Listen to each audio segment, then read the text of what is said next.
human value in his literature. So,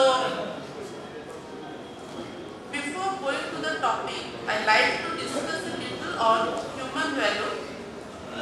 When we say human value, naturally our mind turns towards the virtues like truth, obedience, purity, patience, social, political reformations, welfare works, etc. But when human value is associated with the works of saints and divine beings, it altogether adds a different dimension to the topic.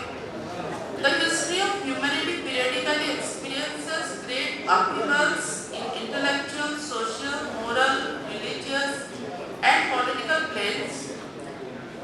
That is why India almost always witnessed emergence of a spiritual leader, a saint, a avatar or a godhead in human form to preach the gospel of universal peace and goodwill among the people. Sri Abhiram Paramahansa appeared in human history in the early 20th century when India was under British rule and going through a regeneration in the field of spiritualism. We can call him one of such avatars, as people love him to call Thakur, the popular name for God. As Sri Aurobindo says, avatars comes as the manifestation of divine nature in the human nature and sets his own example to follow the masses. Avatars establishes the dharma or the law that believes in oneness of the humanity with the highest divine being. If we look into the life of Sri Abhiram Paramahansa, he never belonged to any established school of philosophies like Vedantin, Sakta, Saiva, Vaishnava, Gaudiya or any other. No doubt, he believed in all sects, but not in sectarianism. His teachings are broad, universal and sublime. These teachings do not belong to any cult, sect, creed, particular age or country. They are meant for the people of the world at large. Like other spiritual leaders, his teachings are based on Upanishads, Purans and the ancient wisdoms of rishis and sages. It teaches a method within the reach of all. Thakur never professed any single method for self-realization of God. As in a society, there are different types of people as per their temperaments, so must be their ways of worship. Like teaching in Gita, he appreciated yoga, karma, jnana, bhakti paths as per the requirement of the followers.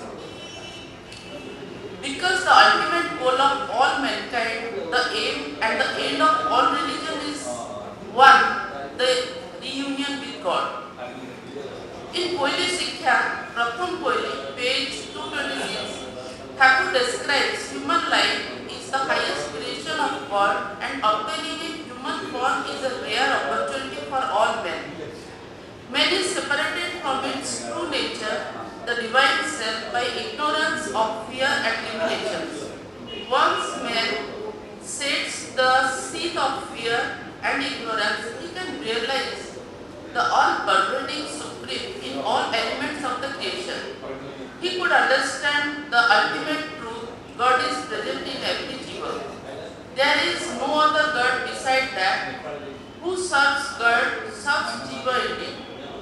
In religion lies the vitality of India, but what is called as religion is nothing but different sects. In Koili Sikhya, Chaturtha Koili, page 230, Thakur says, in India there are 956 religions countering each other's philosophies.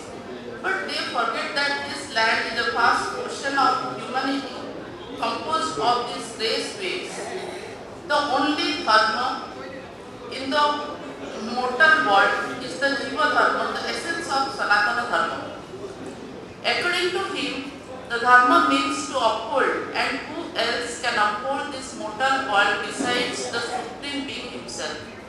The only principle that rules this Sanatana Dharma is the welfare of beings. Thakur believed in equality of human race. In Trutya Koili, page 229, he says in beginning there was no caste system and it will not continue in the future. All human beings are subjected to same acts of eating, sleep, procreation and fear, etc. Living in divine nature, everyone is equal as differences of inequalities are created by ignorance. Knowing all as part of Brahma can lead to blissful co-living in this world.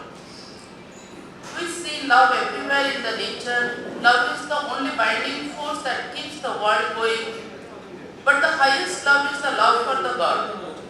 When a bhakta surrenders himself to the Supreme, the rest is taken care of. A true bhakta renunciates all attachments that are not for God.